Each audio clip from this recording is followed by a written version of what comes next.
Hey guys, welcome to the Liberal Hive Mind, a channel solely focused on exposing the abundant hypocrisy of the left. Oh, had to do the intro 3 times there, I almost ran out of breath. But like they say, I guess third time's the charm. Anyways, I'm no doctor, folks, so this is by no means a professional diagnosis, but it's my opinion that there is a sickness in America's blue city politics. And this particular sickness hides behind the word compassion, right? It sounds nice. It photographs well. It's great for PR campaigns and propaganda campaigns. It's great when you're trying to get brownie points in front of your progressive elite crowd. Ooh, how virtuous I am. But on the ground, in places like Chicago, in blue cities across the country, it's not compassion. It's neglect. It's cowardice. And it seems to be a deliberate choice to prioritize the feelings and the ideology of your woke compatriots, or nowadays, probably more accurately said, your woke comrades, over the safety of law-abiding people who simply want to exist in a safe environment. And worst of all, the most vulnerable amongst us, the people that these woke leftoids pretend to advocate for, those at the bottom of the economic totem pole, those who rely on public transport being safe, yeah, the real compassion protects those people. Real compassion takes dangerous people off the streets and out of these environments. However, the fake version of compassion that Democrats seem to subscribe to is turning the experience on public transport into something akin to playing Russian roulette.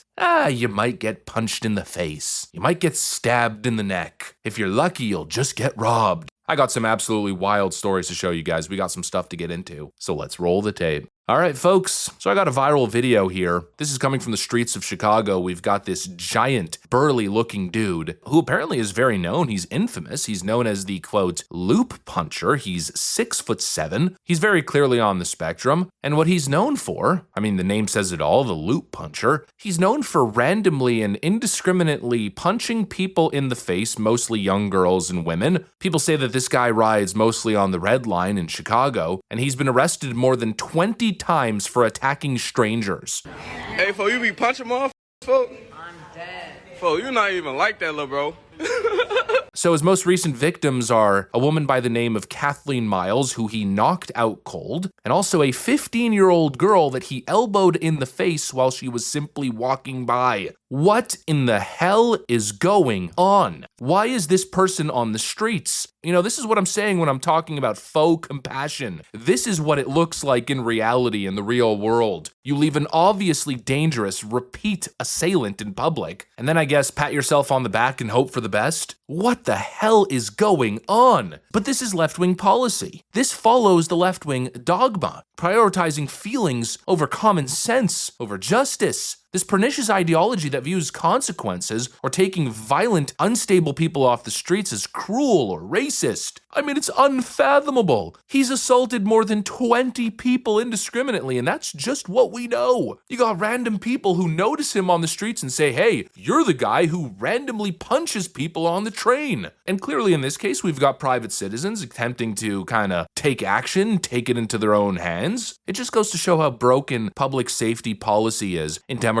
cities. This is why crime is spiking, because the predictable result if you put these same repeat offenders on the streets over and over again is that you're going to get more victims. It's like what we saw with Irina Zarutska. People warned about the dangerous pattern relating to this DeCarlos individual. He was mentally unstable, he was unwell, and arrested 14 times for violent offenses. And yet they just kept putting him back on the streets over and over again. I can't wrap my head around it. Well, this is the same thing. It's obviously going to end in disaster. Clearly, this is a person who cannot function in proper society. I don't think any amount of therapy is going to stop what's going on here. And so, you know, it just is what it is, I guess. This is what it is to live in a modern, democratic, free society. You just have to accept that crime is a way of life. As Jamie Raskin said, you have to accept the possibility of your wife or daughter being viciously assaulted while taking public transit to school or work. Unbelievable. Obviously, there's going to be consequences here. It's going to end in disaster, and the consequences, in many cases, they're irreversible. The victims are paying the price for Democrat delusion and Democrat brownie point farming. Compassion. What compassion? Compassion for the wrong frickin' people. And now actually I got another case, just to show you how truly awful it's become. These woke prosecutors and judges are out of control. Ronald Exantis traveled from Indianapolis to Versailles, walked into the Tipton's home, and attacked the family in their sleep. Logan was killed, and his father and 2 sisters were injured. He snaps, and he just stands up with me sitting on top of him, and he throws me across the room.